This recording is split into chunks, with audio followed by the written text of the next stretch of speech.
Biodiversity is very important. So is human diversity. How is it important for fair trade? I believe a dignified commercial exchange between countries and between cultures is possible only when we respect human diversity and the way human beings perceive reality. The biggest problem with colonialism was that it failed to recognize this diversity. And the big problem also with globalization today is that it fails to recognize this diversity. It would love to have a single unified idea of a human being, what I would want to call the 5 feet 5 inch Homo sapien, clad in jeans and sipping a Coca-Cola. Now that is the very antithesis of human diversity. The big advantage with fair trade is that it tries to respect the diversity among different countries and among different producing cultures.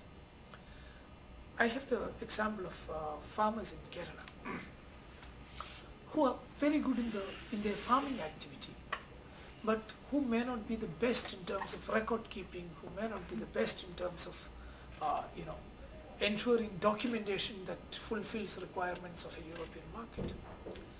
This is neither to say that documentation is not important, nor for the European consumer to say that I don't respect the knowledge of this farmer about farming.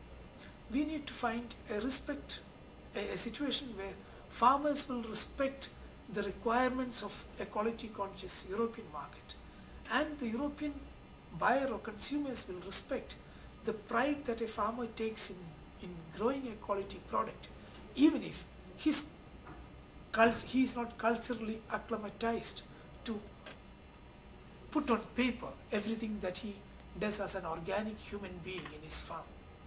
Now, for both sides to respect this difference of perception of the way of doing things is what I would call respecting cultural diversity. But this is merely a practical example. It actually expands to even more substantial areas.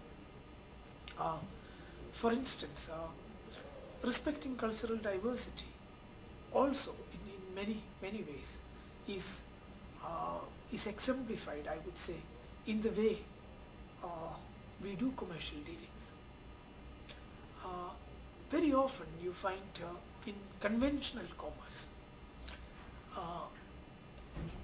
the exchange of goods and services is merely dictated by the cheapest prices and the best quality in terms of buying. Fair trade ensures that the culture and the life of communities is as much significant.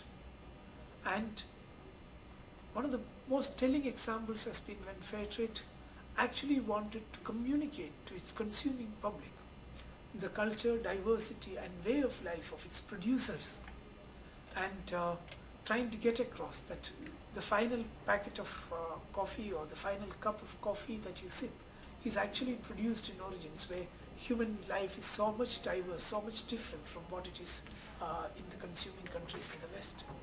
So cultural sensitivity is both. It's one of finally making sure that cultural differences are accounted for in commercial transactions.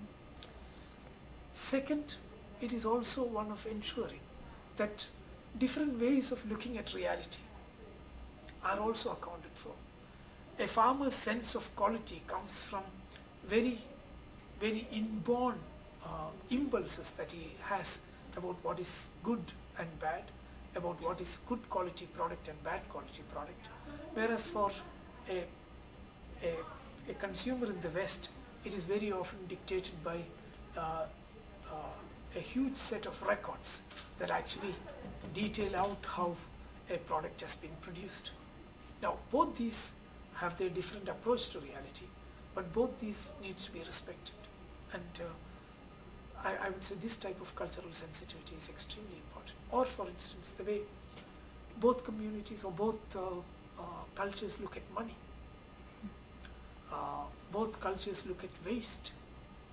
Both cultures look at agricultural inputs. Both cultures look at agrarian seasons. The markets in Europe would always want to believe cashew is available round the year. No, the seasons dictate that cashew can only be produced between February and May.